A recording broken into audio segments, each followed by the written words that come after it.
Hello Achievers, today I am with a new amazing guy. He will answer my question. He is the author of Chicken Soup for the Soul. If you don't know this book, you have to buy this book because it's so amazing.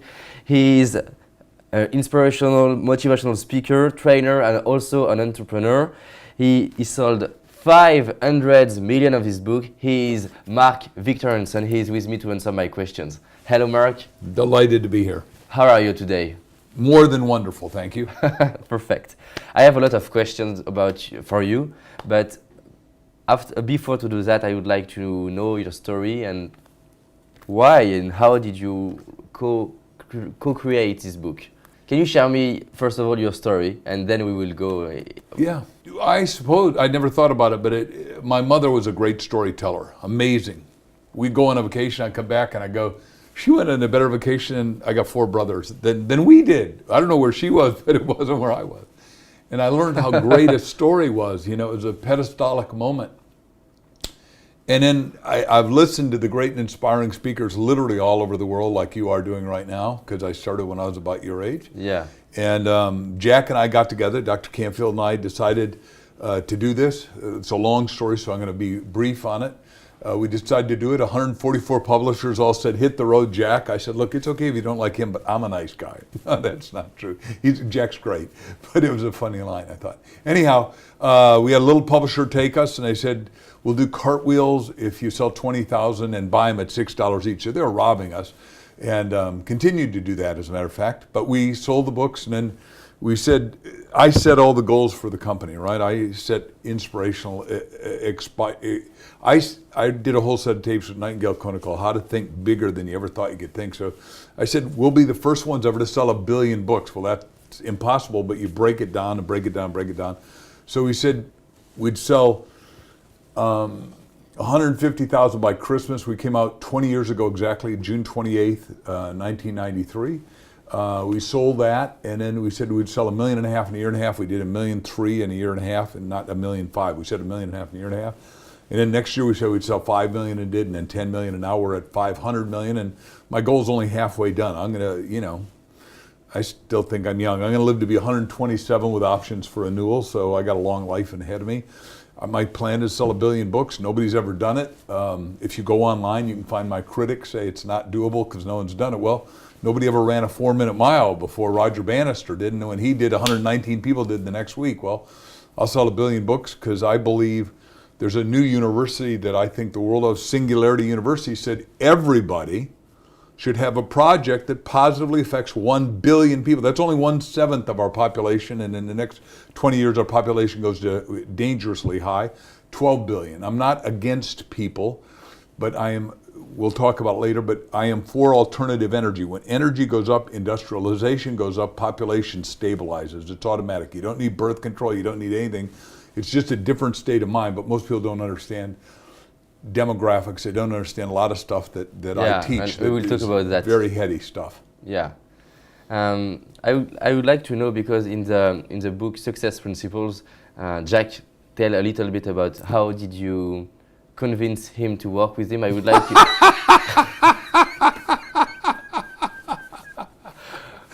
Yeah, he told me I'm in that book 159 times. Good for me. Jack and I have influenced each other. We've had a mentor-mentee relationship. Obviously, he went to Harvard, and I'm just a street kid who went to a public school and did pretty well and got with a lot of Harvard guys, studied with them. I taught Jack how to do dramatic stories. We got a brand new 20th anniversary issue book. It turns out I was reading it last night and reading what Jack wrote, and I didn't get a chance to edit it because we have different reflections on what happened, which is true. I mean, for the first, until 2,000 years ago, basically everyone knew the world was flat, right? And now suddenly in 1968, we have astronauts go in space, look back and say, oops, it's not flat, it's round, we're not gonna fall off the edge of the Earth. So each of us is gonna have his or her perception, and Jack... What is your perception? I would like to... My perception is that I taught Jack how to do these stories because, I had a great and inspiring teacher who is the Dean of Speakers, Cabot Robert, who I pedestalized. I got 44 super mentors, including Jack. And then Jack and I are sitting at a breakfast where he talked, and he had people ask, do you have that in a book? And it hit him in the head. But even when I read the story last night, the first stories were all stories I gave Jack. I thought he found them, and I thought that's not exactly accurate, Dr. Canfield. I found those stories, and then, he said, I want to do this book, which had a silly title at the time, and I won't even go into that because he doesn't like me to do that because he doesn't cop to that. So, more than you want to know, probably. So I said, let's do it together, and he said, well, I've got these 70 stories. I said, most of them I gave you, so let's look at it that way, pal. And so let's do it together. He says, well, you find 26 more stories, because when I was a student ambassador to India, you see all those pictures on the wall.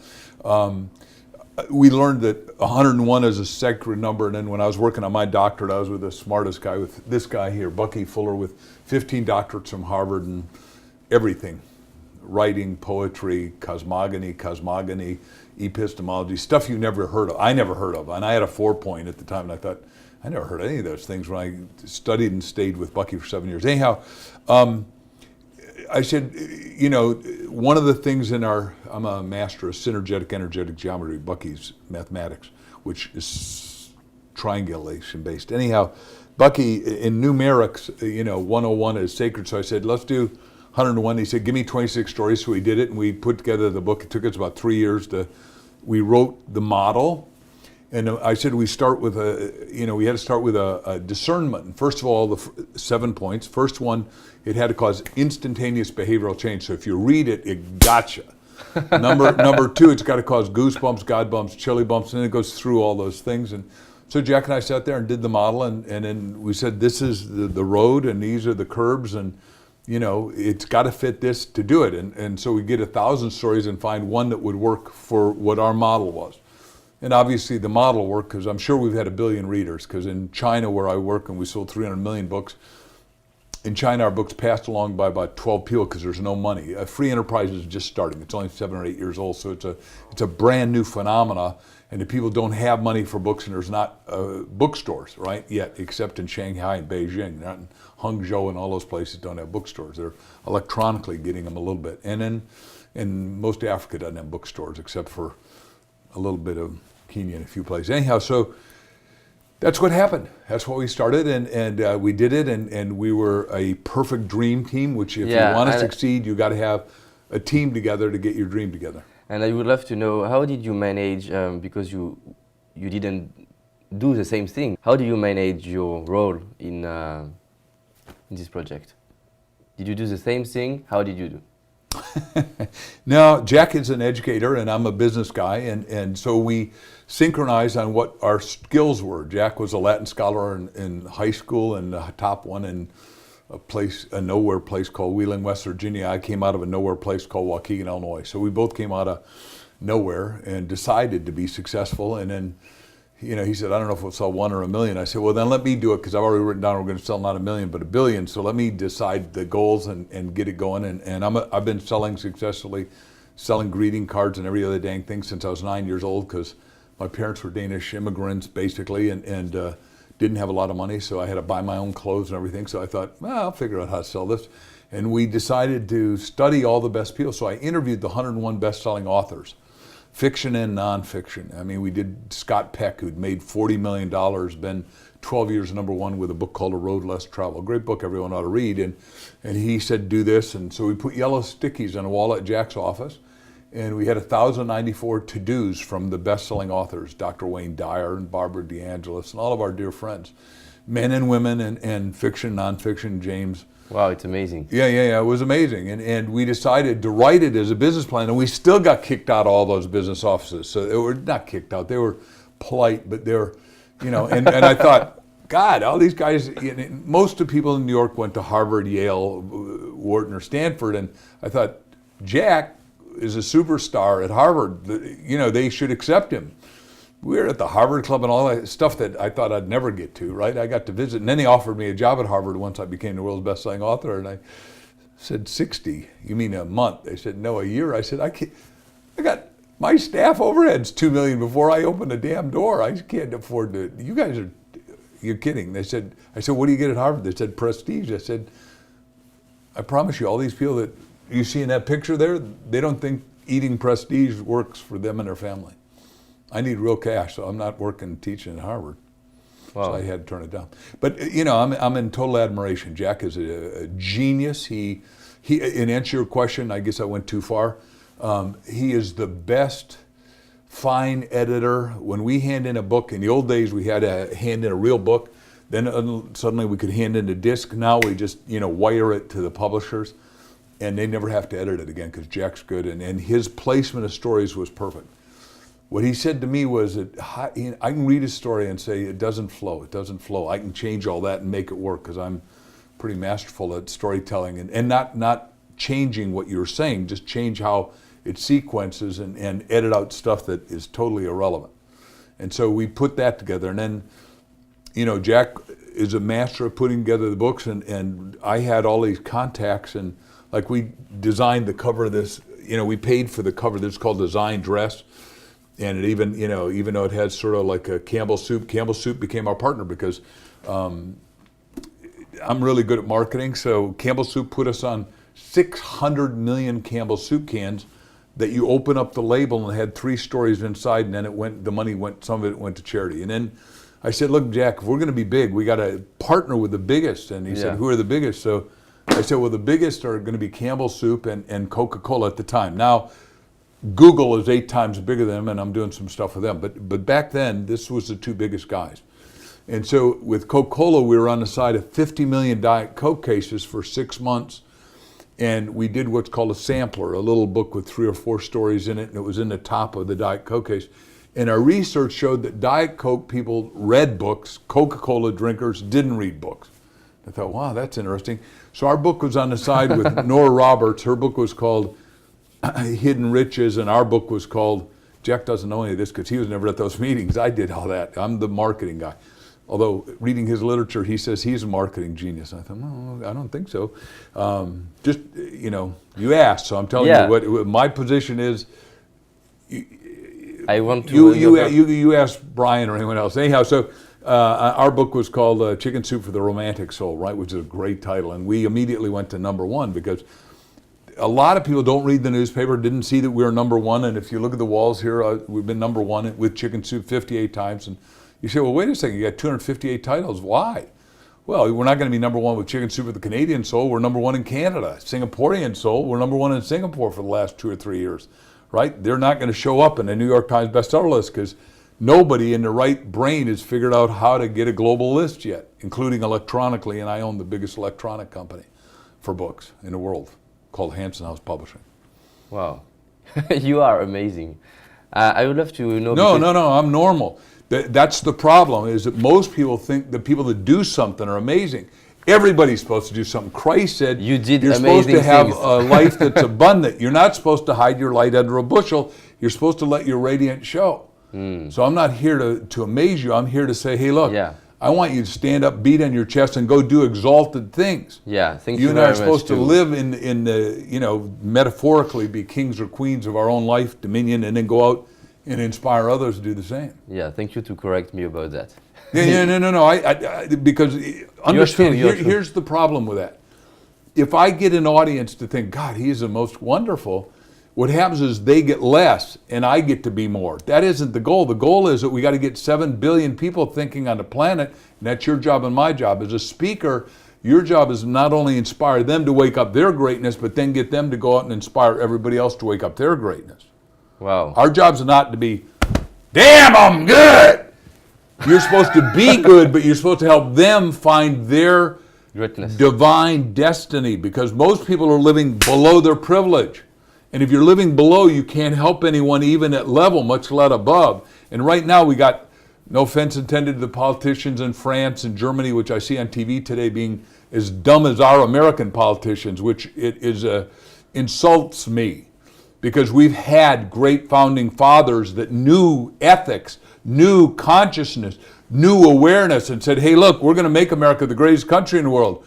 Right now, America is anemic, and I'm a proud American, but we got people that aren't thinking and aren't doing and aren't taking the right action, because we can no longer think American-centric or French-centric or Chinese-centric. There's only one planet. We are humans.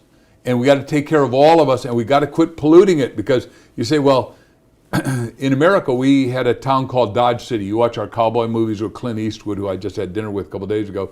But we had 3 feet of horse manure because they had no cleaning. So they moved the city 20 miles away, like in Beijing, they're moving the city 400 miles. Dumb. It doesn't work. You can't move pollution. You got to change pollution, not have it from the inside out. You change the thinking inside, and we'll change the world outside. Right now, people's thinking is, well, I'm going to grab it and get it for me, which is what the guys in Washington are doing. We got 40,000 lobbyists and 400 leaders. You got and one president, none of whom are thinking right, as far as I'm concerned, right? Because I say, if you ask the right question, I did a whole book with Jack called, Aladdin Factor, which is basically you ask right and you get the right results. But if you ask stupid questions, you're going to get stupid results. If you ask questions, how do I get enough for me? And I don't care, I'm a congressman or senator, I'm going to get lifetime health care, but I think we ought to have health care for everyone. Hell no, we shouldn't have health care for everyone. Our goal, it starts in the preamble, life, liberty, and the pursuit of happiness. It doesn't say happiness and pursuit. It doesn't say life, liberty, and health for everyone. No one can I can't afford to feed you for the rest of your life or take care of your health. I don't know if you're going to take care of you. And we got Americans, 90 million Americans have diabetes because they're too friggin' lazy to exercise. I got up at 5:30 and exercised for an hour. I'm not responsible to you, but I'm responsible for me to be at 65, the healthiest guy you've ever seen. I can get down to 100 push-ups right now. Can you do 100 push-ups? Yeah. Oh, good. I don't know if she can. I won't pick on your right hand. Well, you can do 10 though. Yeah, I love what you're saying. You feel what you're saying. It's great. That's right. Well, that's what a speaker is supposed to do. Yeah. Is they're supposed to have a destination, but they got to have the inspiration and the perspiration to get to it. Great. Because there's a lot of people that need to be uplifted, and we need a cellular upliftment now. And most speakers come and say, well, I'm going to get a big fee and walk in and talk, and maybe I'll sell some books and tapes. And that's great. No, it's great at one level, but it's not, the universe can't be grateful for you because we have a higher mission, higher and let's talk purpose. about that.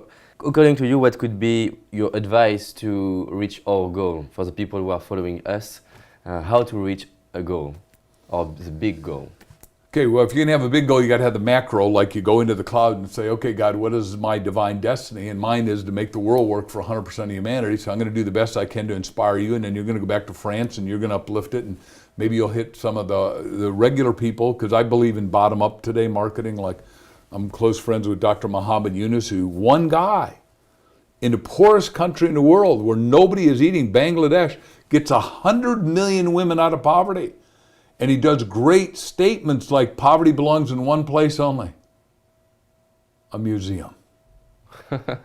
We have no reason to be impoverished except we got people that are into greed, and greed and avarice has no limits. We got to have people understand you got to get into an abundance consciousness to really have abundance, and you got to be vibrating at that. And when you're vibrating at that, you attract it because there's more than enough for everybody for the first time ever on the planet, thanks to consciousness and technology. Okay. We could grow enough food to feed everyone, and yet we got people starving. You see, oh God, we have a charity tied to every book from the beginning of the book. And one of them is Feed the Children, which feeds 1 million kids supplemental food around the world. Our dear friend who's been in this office a lot, Larry Jones, because I handle the charity part of our business. And it just, everybody needs to have a main business where they make enough money to take care of them and their family, and then they got to have what Muhammad Yunus teaches is social business that just takes care of whatever the charities are that you believe in. And we got a couple of them, but I believe in economic freedom and economic literacy for all, so I'm teaching that, and I have a foundation that does that, and I have a company that takes care of it. We'll send you the clicks on all this. I got your email, so I'll send you. I own the Richest Kids Academy because we've got to teach every kid to take their entrepreneurial dream and turn it into results. Yeah, it's amazing because it is my next question about youth and kids. And before to do that, I would like to how to define a precise goal. Do you understand me?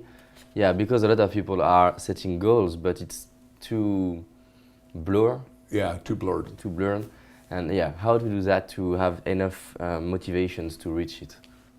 It's a great question, and goal setting is goal getting. So what I teach is you got to write at least 101 goals, and that's called a good beginning. I personally have in writing 6,000 goals. Now there's only one other human being that has over 6,000 goals in writing, and my goals are serious goals. I mean, like you can see, I climbed Machu Picchu, I've climbed Fuji, I've climbed Whitney, I've climbed Kilimanjaro. These aren't little goals. This isn't a goal that takes 10 minutes. Now, Brian Tracy's the only other guy I know that's climbed some of those things. Everybody needs set goals. I teach that you need at least 101 goals, and that's called a good start. Because you got to have health goals, family goals, social goals, spiritual goals, recreational goals.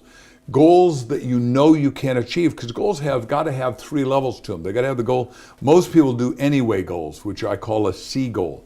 Oh, I'm going to do this anyway. I'm going to go to work every day, and I'm going to get my salary. I'm going to come home. I'm going to smash beer cans on my head and throw them in the back of the SUV, and then go camping this weekend again with my wife and kids and neighbors and friends. You know you can do that. B is a little bit of stretch. It's 10, 20, 30% more. But you need to have some A goals, goals that you know are going to push you to the edge and the fiber of your being. You're going to go, like one of our 5 kids just graduated cum laude here at University of California, Irvine. Another one's graduating Dean List over at Chapman, which are good schools and hard schools. But my little daughter, you know, was screwing around in school that just graduated cum laude the first 2 years. And I said, we're taking you to a real school. And you're going to get challenged by mostly Asians that have all been the best of class. And immediately it woke her up. Because unless you're doing A goals, I play tennis, unless you play tennis with somebody better, you don't get better. Unless you're lifting weights with somebody that's stronger than you, you don't get stronger. Unless you start hanging out with people that are the best in class, world class, you don't get to be world class.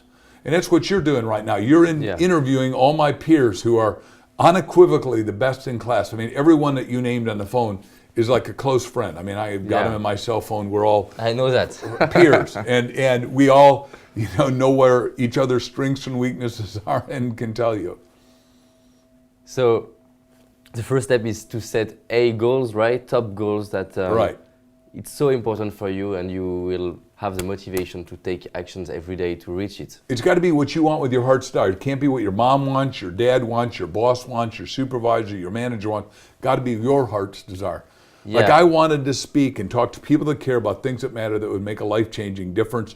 And I wanted to make a difference that makes a lasting legacy-leaving difference with my words, my thinking, my communication, and the companies that I own and the businesses I participate in. Wow. This is a kind of statement you repeat every day? Yeah. No, I own them, but in terms of my biggest goal is make the world work. And then, how do you make the world work? You got to have 2 things. You got to have enough energy, right? And you got to be able to do creative energy because of the laws of thermodynamics. And then number 2 is you got to have enough education. And I'm part of a lot of universities, but the biggest university we're part of is probably going to be the world's biggest free university, and it'll probably have the first 1 billion students ever, called World Education University in Palm Springs. And I was with the chairman yesterday, and I said, here's what we got to do to make this thing work. And it's going to be really sticky. It's going to be a lifelong education. Everyone's going to do it. And we're making education cool. Yeah. And most education is not cool. We are talking about topic I care about. So we will talk about kids after. Okay. What do you think about the people who are lack of self-confidence? Because do you think we can set a top goal, A goal, without self-confidence? Everyone needs self-confidence. Self-confidence is self-confidence, self-generated. But it's generated, reflected on another person.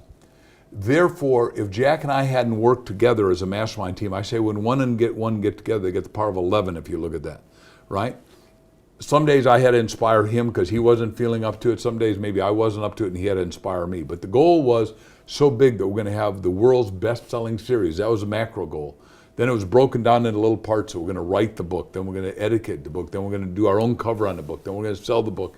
And while everybody turned us down, I said, in the worst case, we'll sell it ourselves. We'll self-publish, which we would have been a lot more profitable, but we didn't see that at the time because it wasn't easy to do distribution. Today, anyone can distribute, but you got to be able to create a platform. And then we said, well, like I said, we'll sell this many and, $1.5 million in a year and a half, and then 5 million, 10 million, then 100 million, and then, now $500 million. And I got all the plans written out to sell $1 billion.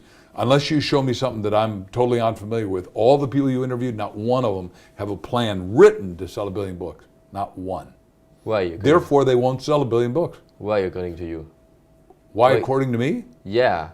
Well, by the way, if they did, they would have sold more books. Because the spiritual law is real clear. The Old Testament says, write a thing, make it clear, it shall be established unto you. Shall, spiritually speaking, is definite certainty. If they don't have it written down, they're going to sell a billion or not. I know all the authors' numbers that you've interviewed, and some of them do a book a quarter, and some of them do. So but not one of them even planned on selling a million. A lot of them. One of the women you interviewed was my house guest for 6 hours a couple days ago. We started with breakfast with my wife and I and her husband, and went forever. And she's a brilliant woman. But I said, show me your goals. She didn't have them. I can show you all my goals in writing, and you need to carry your goals with you, wrapped in a $100 bill. And because I think the highest color is purple. Why? And you can see that these are red every day. And Why it says is it purple? Purple's the highest color of God, right? If you look at the rainbow, the top of the rainbow is always going to be purple because it's the highest color in the electromagnetic spectrum. Your website is purple. Yeah, of course. It's purple and yellow, highest two colors. So I'm so happy, and then it goes through very specific goals that are signed by my wife and I. And you look at this at breakfast, lunch, dinner, and before you go to sleep at night. Most importantly, before you go to sleep at night, because your subconscious never sleeps. And originally it was how many books we're going to sell and how we're going to sell them, and now it's got some other issues with it. But the point is that if you don't have goals in writing and can show them to me, they're useless. You say, I got them in my mind, no good. Okay, I'm writing a book on self-confidence because I was shy and... No. Yes, I was shy. And so let's... By the way, you ought to write, that's your subtitle, I was shy.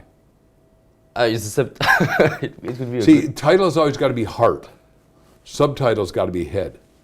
I think your title's got to be I was shy, because I don't know what percentage of people are shy, but I'm going to say 40%. I'll just pick up a number, 30%, whatever.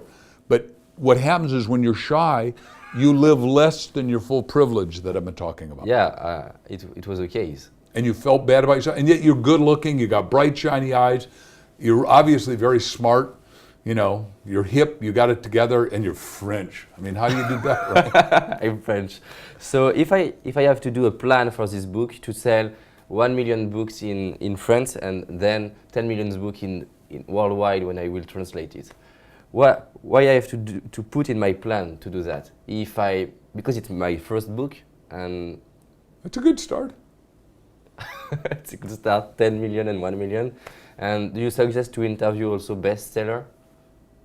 Interview all the best-selling authors and ask how we did it. But you don't need to know how to write, because you can get editors cheap, you can get university people cheap, you can get freelance and elance and iDictate, and all that stuff's available for basically no money. So don't co-author unless you need a co-author to write with. Now Jack and I need to co-author and be 50-50, but the point is, because we helped each other and we did sweat equity, and we both put up 140 grand to make it happen, because our publisher gave us zero, didn't pay for publicity, he now says, I did all this.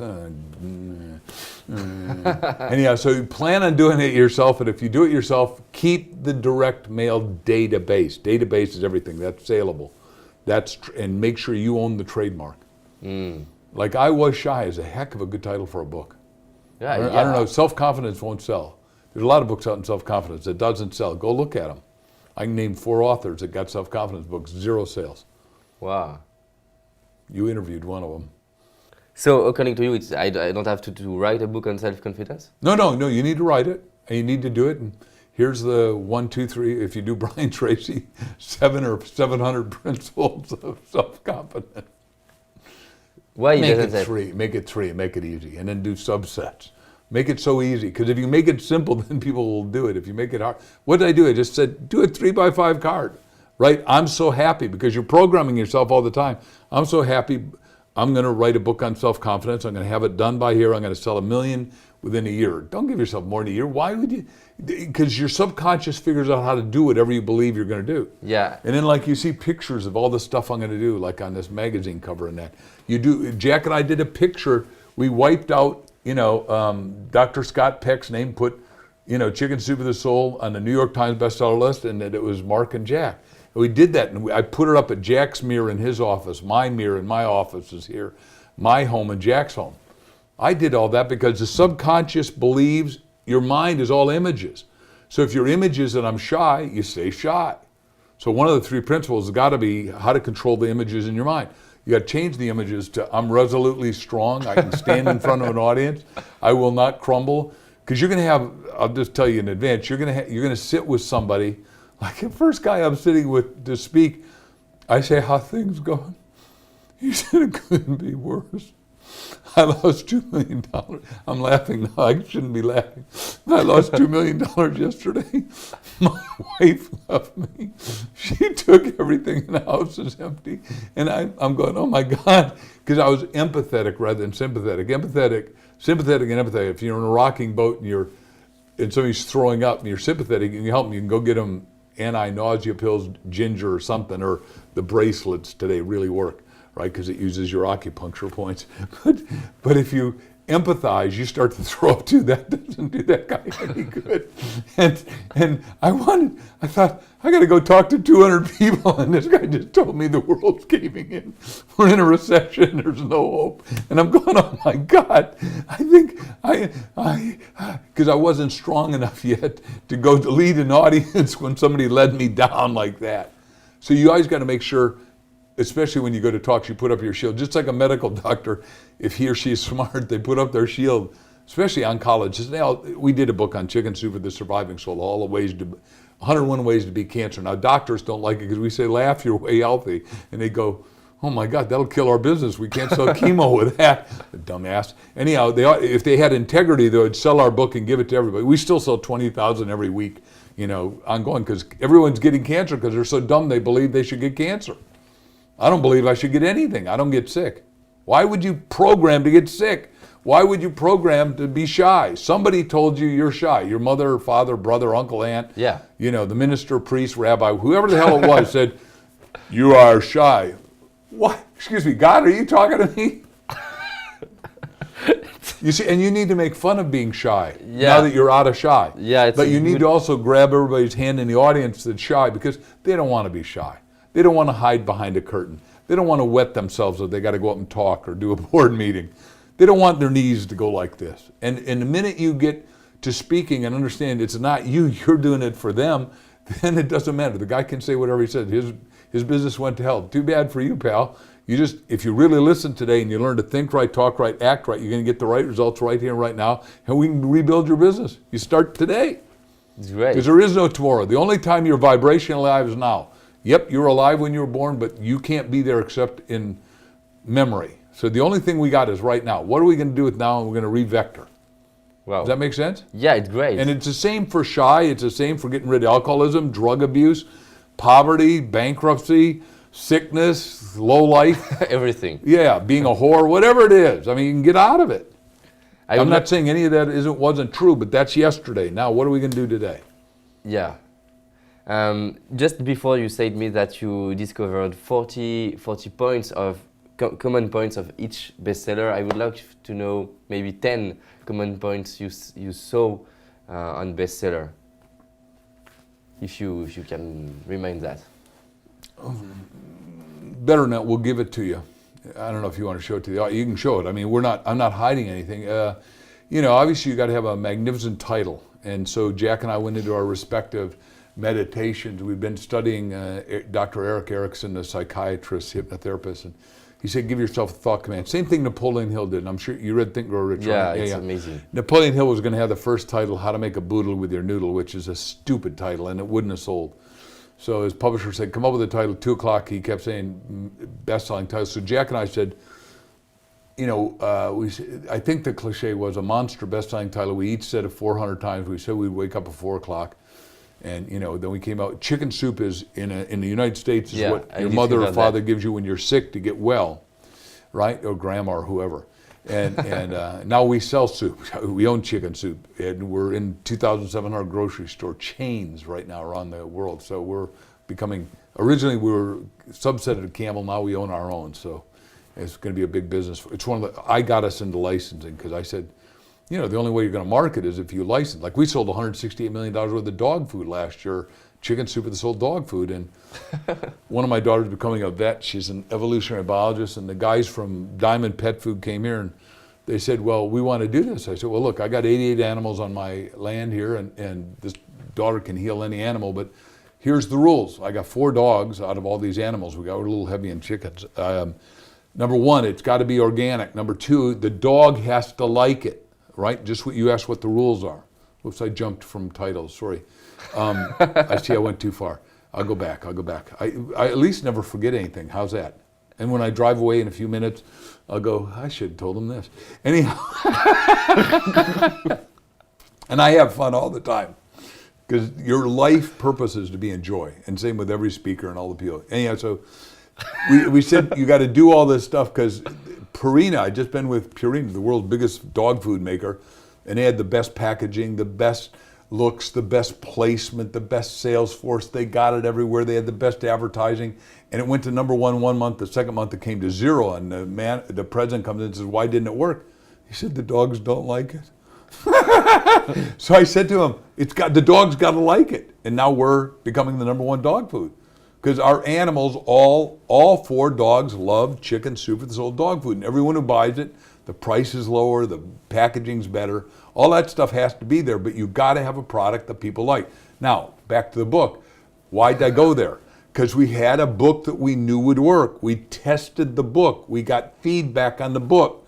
When we did our 3rd book with Jack's sister, Kim Kerberger, we tested it against 12,000 kids at Nickelodeon. That's big here. It may not be in Europe. I don't know if Nickelodeon. But we said to the kids, here's the 250 stories that Jack and I have read, 1,000 stories to find each one of these. These stories are kids' stories. Tell us what works, doesn't work. Be critical. And like we said, this means call your mother. And the kids crossed it off and said, don't moralize to us. So we said, whoa, didn't see that coming. So we crossed that off. Do not call your mother. We didn't put that in there. And nobody gets that kind of feedback because an author, so we learned from Ken Blanchard, who taught Jack at Harvard. Did you interview Dr. Blanchard? No, I would love. Yeah, you can call Dr. Blanchard to you and say that Mark and Jack sent you. It'll be fine. But Jack went to Harvard with him and Bill Cosby and Al Gore. Jack's older than I am. Ken is amazing also. Yeah, he's amazing. He's the best parable storyteller. But Ken said, boy, at breakfast, he told us,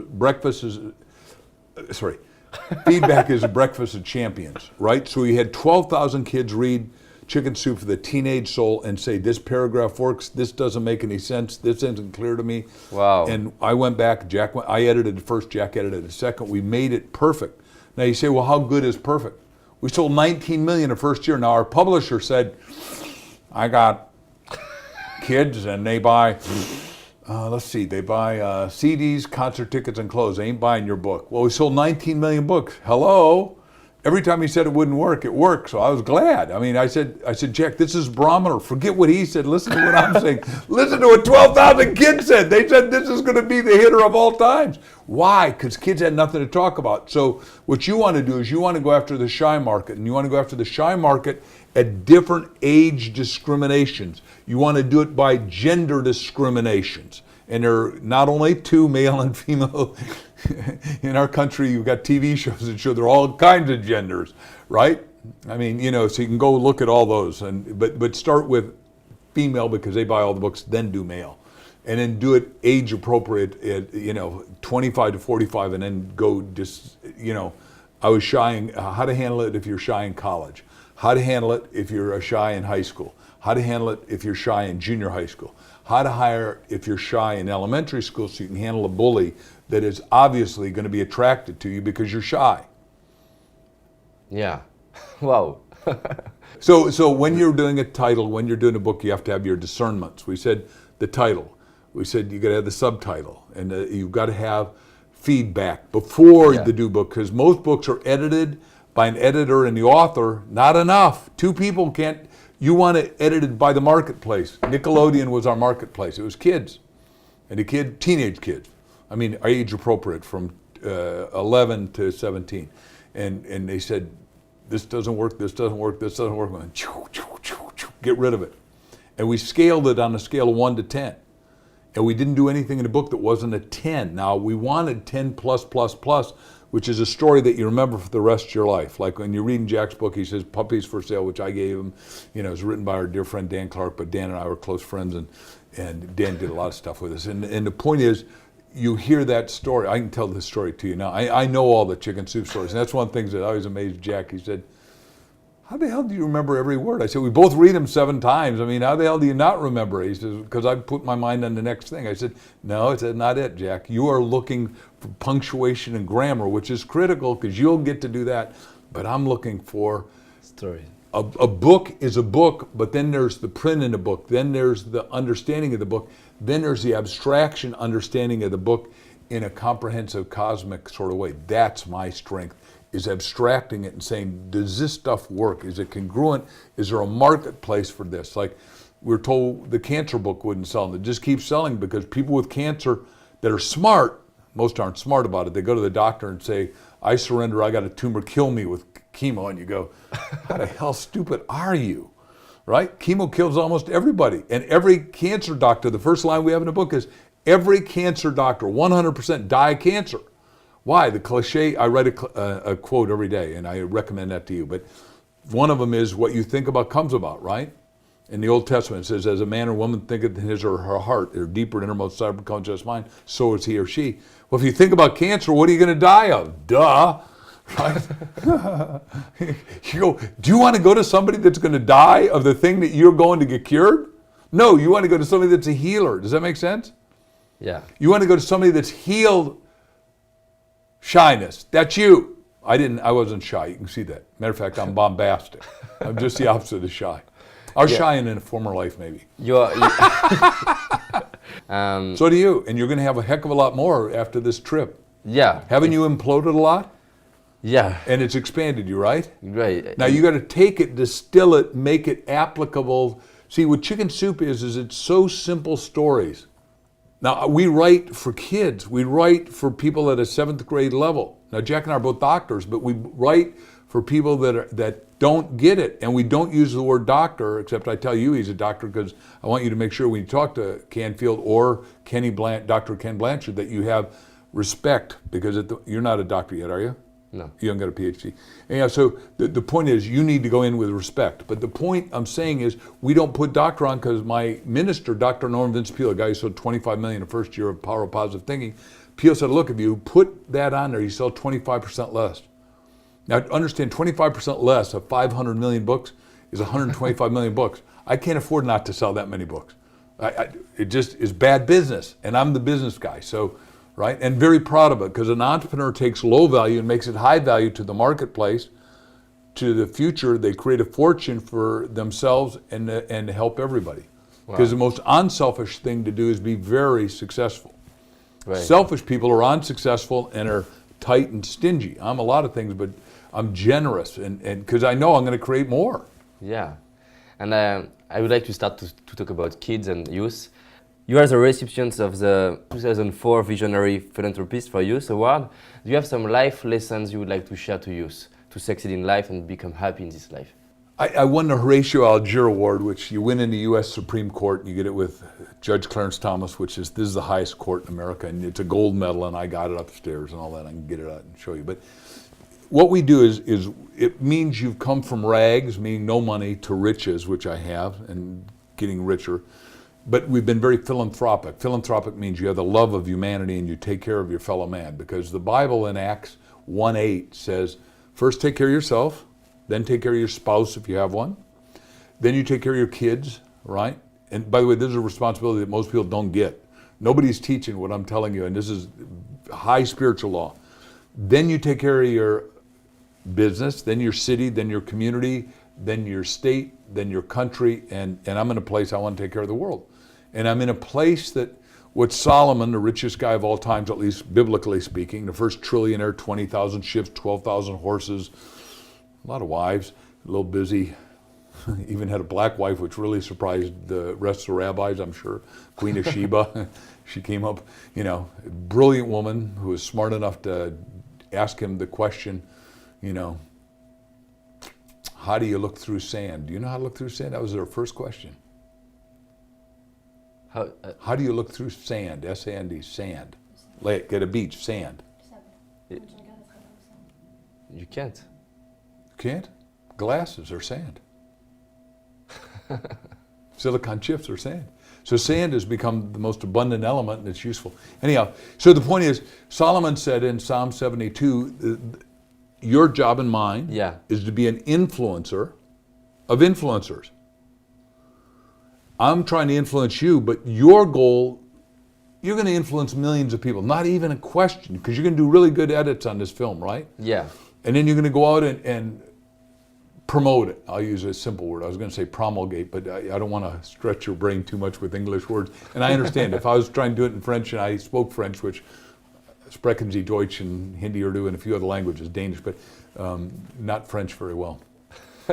Anyhow, I only had 1/4. The point is that you're supposed to have fun with this thing, but you're going to influence millions. So I am influencing you to influence other influencers. Yeah. And if I influence you right and say, hey, wait a second, we ought to really take the high road. How is it I take good care of myself, but then we take good care of the world? Because most people say, well, I took care of myself and my family, so I'm done. No, you're not done. And most Americans are in debt, so they're not done, because unless you're debt-free, you're not stress-free and set-free. Most Americans think, well, my credit card still has a limit and I still got checks, so I could write checks. And you go, no, I mean, I own this whole building, but it's debt-free. I don't owe anyone any money on this building. I own this. I'm going to sell it someday, but right now it's worth a couple $1 million, right? But the point is that you're going to influence a lot of people. So my influencing you is more important than my going to talk to 1,000 people today.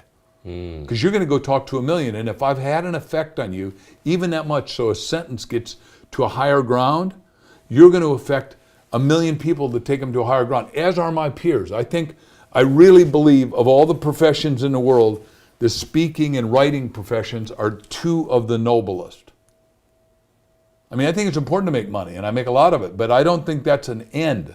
The important thing is, how do we source and serve people to take them to a higher, better, more inspired, healthier, happier, more joyous, fully alive, so they manifest their destiny. Because the most wealth in the world is in a graveyard.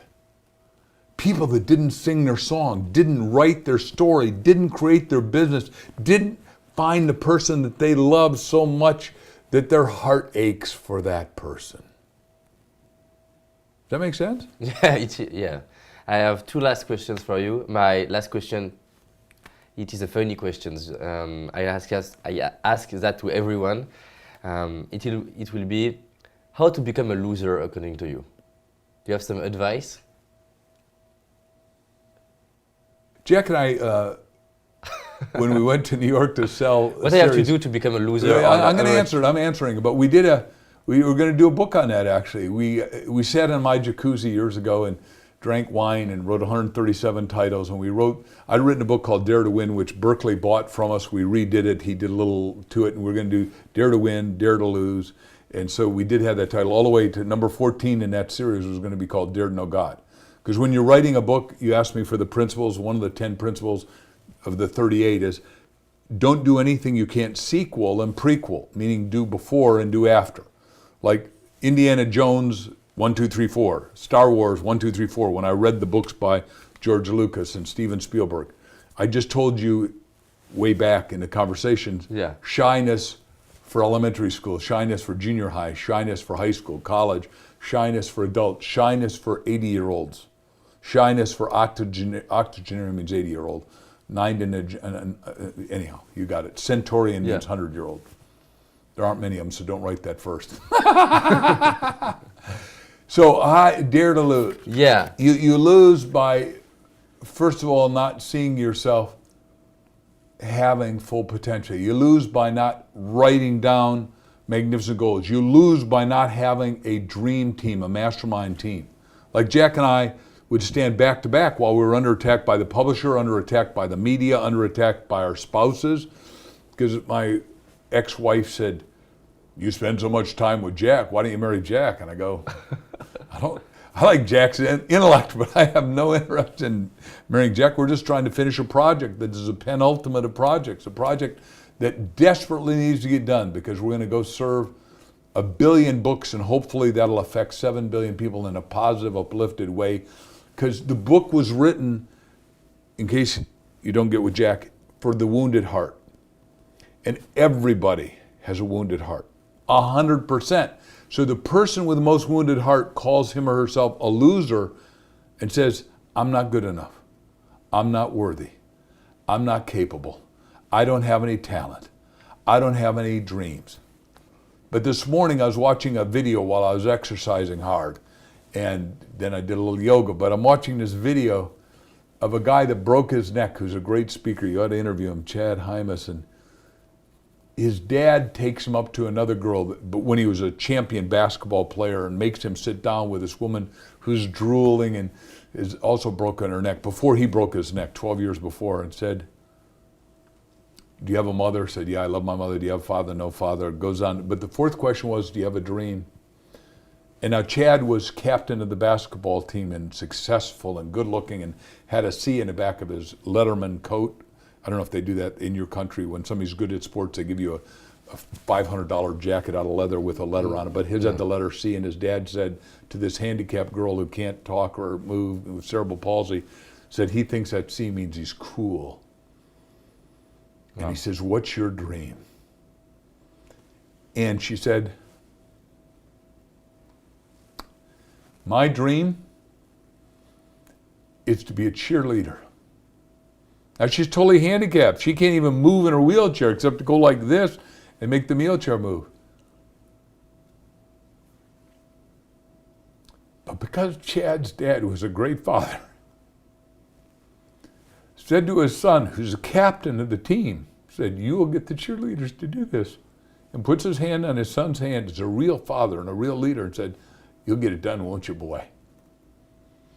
And she got to have little pom-poms in her wheelchair and go like this and put one in her mouth and go like that to cheer for the basketball team. She got to live her dream because a healthy guy didn't look down on unhealthy people. You as a healthy guy are going to get 1 million people that are shy out of being shy. I grail you to pull it off. You're going to let them release that hidden splendor. The inventions that can't come out unless they wake up to their trueness. The songs, the books, the businesses, the hopes, the dreams, the love. You're going to release it. Yeah. Because nobody's a loser. Yeah, I think so. And one of the companies I'm working with right now, just in America to prove that, it's a big company. It's a $1 billion company that I'm a principal in. And I said to the chairman, I'm not the chairman, I'm just a director. I said, look, we have 14 million blind people in America. Only 17% of them can get jobs. That's not okay. We're going to take them in. And if I'm on your board, we're going to teach everything in Braille. And because of me, we're doing it. We have 3.5 million people that are in wheelchairs. Now, my son is head of military intelligence over in Afghanistan right now. So I've seen a lot of his people. My daughter, he's my son-in-law actually, had to give away 350 flags for his guys that died in Afghanistan. So this is a major player who's military intelligence. Whew.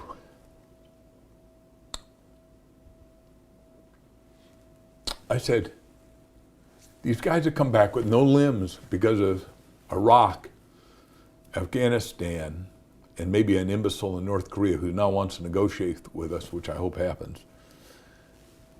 We got to be able to hire those military guys. They were brave, served,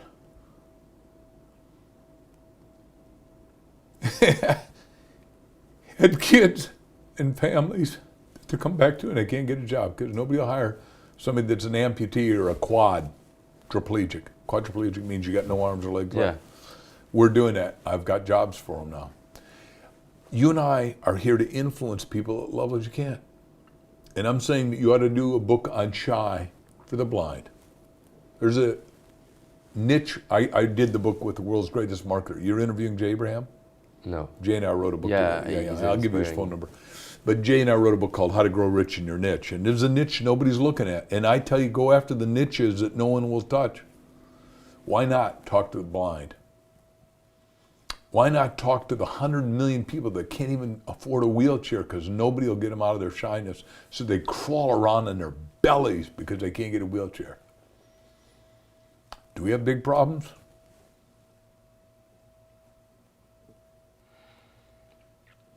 But there are no losers, just people that haven't been inspired by you.